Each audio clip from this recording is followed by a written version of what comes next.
Well, welcome. Here we have with us professor from Harvard. Shall I call him professor or Mr.? Mr. is fine. Mr. Everette Mendelson. Mr. Everette Mendelson. What is your opinion on the Israeli-Palestinian situation? Certainly, as I talk to friends and colleagues from Israel, among the Palestinians, among other Arabs, it seems to me what I hear them saying is that the situation is more depressing now than it's been at any time since 1967. Why is that? Why? Because now 40 years after that war, the major issues remain unresolved. There is continuing strife, continuing disagreement on how to resolve the issues, an occupation, and all that goes with that kind of tense interrelationship. Palestinians and Israelis in general, certainly at the official level, talk to each other less now than they have in years. Failures, perhaps on both sides. If one looks at the years leading into the Oslo process, there had been a slow development of more and more interaction. And many of us who took part in that, bringing together Israelis and Palestinians, bringing together Europeans and Americans with Israelis and Palestinians and other Arabs, you could watch the increase of understanding of what it was that was happening by both parties. And indeed, the thing that made Oslo possible was the jumping past the long period of not understanding and not wanting to understand to a period now where, to some extent, the pragmatists had taken over. And they said, we want to see a solution in our lifetime for our people. And we watched the Israeli government undergo change. After all, it was led by a man who'd been one of the major figures in the war of 1967, Yitzhak Rabin, a major military leader. Enough of blood and tears. Enough!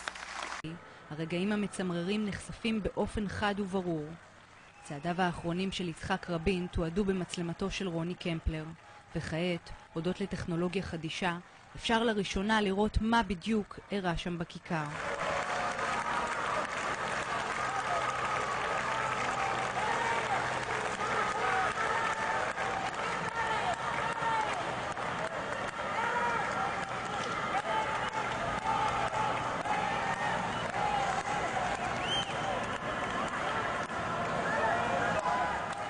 הסרט שאנו מציגים בפניכם ממחיש את הקלות הבלתי נסבלת בה בוצע הרצח.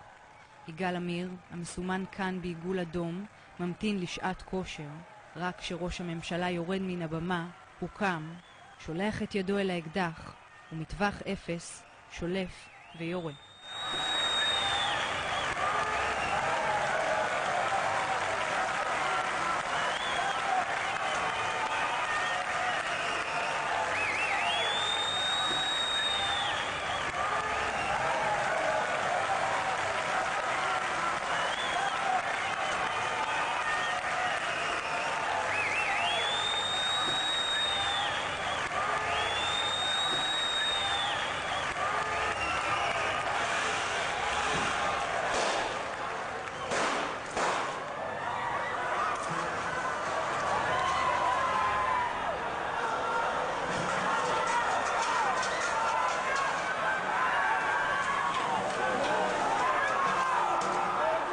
Police interrogators asked him if the murder was premeditated. Amir said yes, the plan was to kill Rabin, adding, not to kill, to silence him politically. How did you plan on doing that, the interrogator asks. The answer, with my pistol. And he said, I'm ready now. I'm ready now to make a peace if indeed the other side is ready. And then we watched Arafat. Let me assure them that the difficult decision we reached together was one that required great and exceptional courage.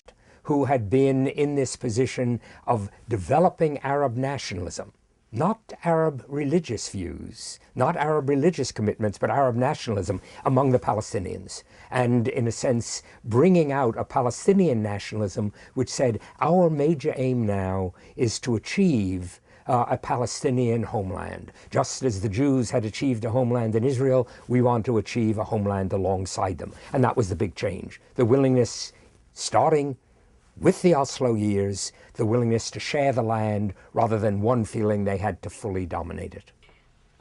Without the issues of the oil and arms sales, there likely would be little foreign interest in the region.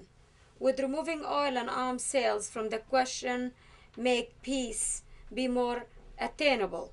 In other words, how much are outside interests affecting the Arabs and United States' ability to find peace?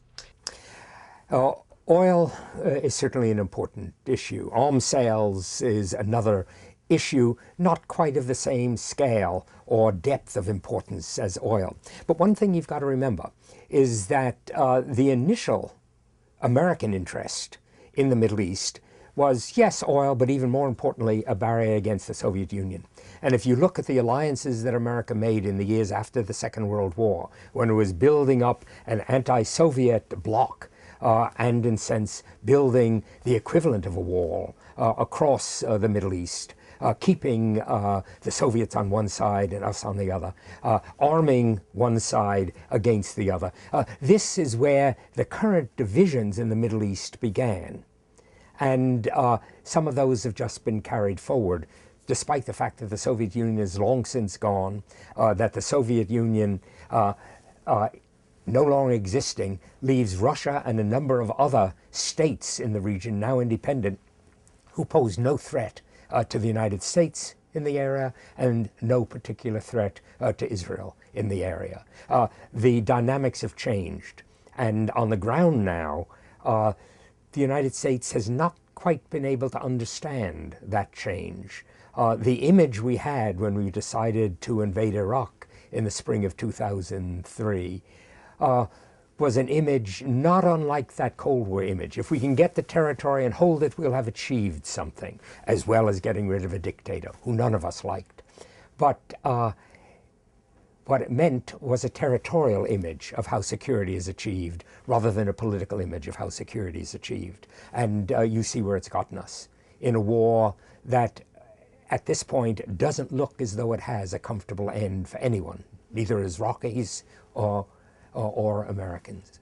Saddam Hussein as a dictator, I agree with you, and he wasn't a very nice guy, for sure. We all, none of us, like you said, liked him very much, but the times Saddam Hussein has committed his crimes, which he was executed for, he was our ally, America's ally. We helped him go against the Kurdish, yet we prosecuted him for the crimes he committed. Okay, now, us, America, we have gone to Iraq and we murdered, what, how many hundred thousands people, innocent people? I mean, what's your opinion about that? The war in Iraq was a mistake from the beginning, and it was carried out badly, that there was no obvious way in the minds of the planners of how to end it in real time and in the reality of the situation. And what we watch now is much more death than anyone had hoped for. And certainly only the critics of the war at the very beginning predicted that it would go as badly as it has. Saddam Hussein was indeed a dictator. Saddam Hussein was aided by the Americans during the war against Iran in the 1980s. Saddam Hussein was given a carte blanche to deal with things within his boundaries up until the war in 2003, even after the Gulf War of 1991. Saddam Hussein was left in power. There were attempts to remove his advanced weaponry, and by and large we know that they were successful, even though people claimed as they moved into the war in 2003 that he had these weapons of mass destruction. It turned out he didn't. That the United States attempts to get its way in the world by using force, by using military means, when they're not necessary, And by playing down the achievement of diplomatic and political means to solve the problems, to that extent the United States diminishes its own role. If one looks at the image of the United States around the world today, it is dramatically less favorable than it was in the spring of 2003. The United States has been a constant loser since the invasion of Iraq.